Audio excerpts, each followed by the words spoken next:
So rather than talking to you about importing content right now, I want to talk specifically about sharing to the Commons. So let's say I'm very pleased with my course here, and I want to share either the whole course or a portion of this course to the Commons. How do I do that? Well, it's very simple. I go to Settings, and under Settings, I'm going to get the option to share to the Commons. So in Settings, I can actively choose to share the entire course to the Commons by clicking this. And when I do that, it's going to bring up a page that we're going to talk about in a little bit about sharing to the Commons. Now, the reason why I wanted to talk about this now, I'm going to get into sharing a whole course, I'm going to get into sharing a quiz, and I'm going to talk to you about what you need to do in this section, but I wanted to get here first, to sharing and license. Who can use this as a resource?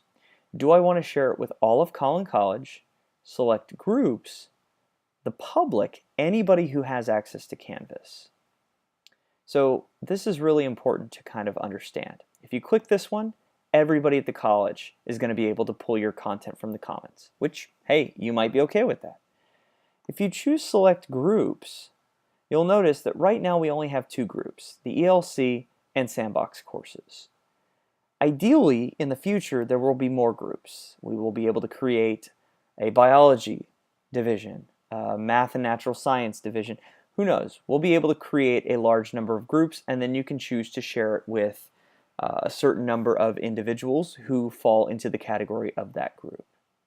And then again, public should be apparent. You're sharing this with not just Collin College, but everybody else. Now, what would happen if I left all of these unchecked and I went through the rest of this? Well, if that were the case, then you would just share this course with yourself. And I'm going to talk about why that's so important in just a little bit, okay? But this is what I wanted to talk about initially, just making you aware of your different options for sharing. You don't have to pick any of these three. If you just want to share this course with yourself, then you can. And I'll talk about why that's important, as I said, momentarily.